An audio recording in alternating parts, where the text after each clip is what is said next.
Back to the cash ransom deal. That $400 million ransom paid to the Iranian government. The State Department releasing this statement. Here's the quote. The funds that were transferred to Iran were related solely to the settlement of a long-standing claim at the U.S.-Iran Claims Tribunal at The Hague. That's out today.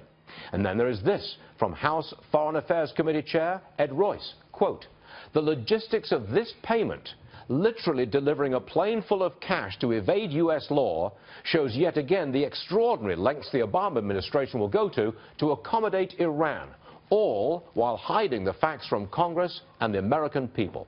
Let's bring in Ambassador John Bolton. You've heard the statements. You know the story about the cash. What's your take on this, Ambassador?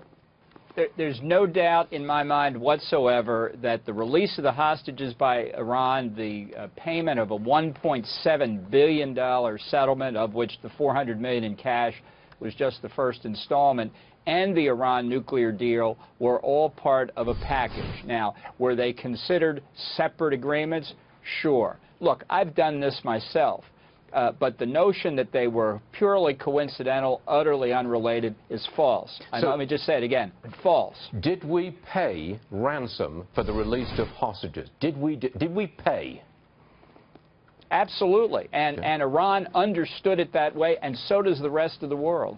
Now, isn't it illegal to pay ransom to hostages, for hostages, when the people who seize the hostages are terrorists? That's illegal, isn't it? Well, look, Iran is, and rightly so, on our list of state sponsors of terrorism and has been for a long time. I think the reason that this all got wrapped together is that the administration made a political decision that they couldn't do the nuclear deal unless they got at least some of the American hostages released.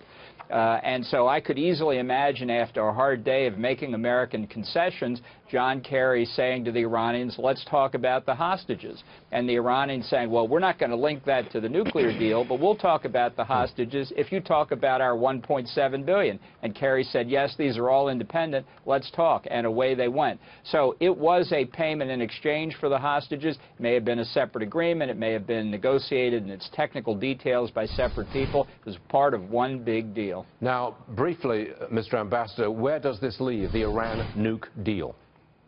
Well, I think it's further evidence of what a diplomatic Waterloo it was for the United States. It's an act of humiliation, of abasement by the United States to bundle up cash for the Iranians. Let them get their own cash, for God's sakes. And to have Admiral Kirby make the statement that he did that you just quoted is a shameful act from him. He should feel humiliated himself that he's any part of it, as should the United States, that we've done this to a terror-sponsoring, nuclear weapons-seeking regime like the Ayatollahs. All right, Ambassador John Bolton, thank you for joining us on a very important day. Thank you, sir. Thank you, Stuart.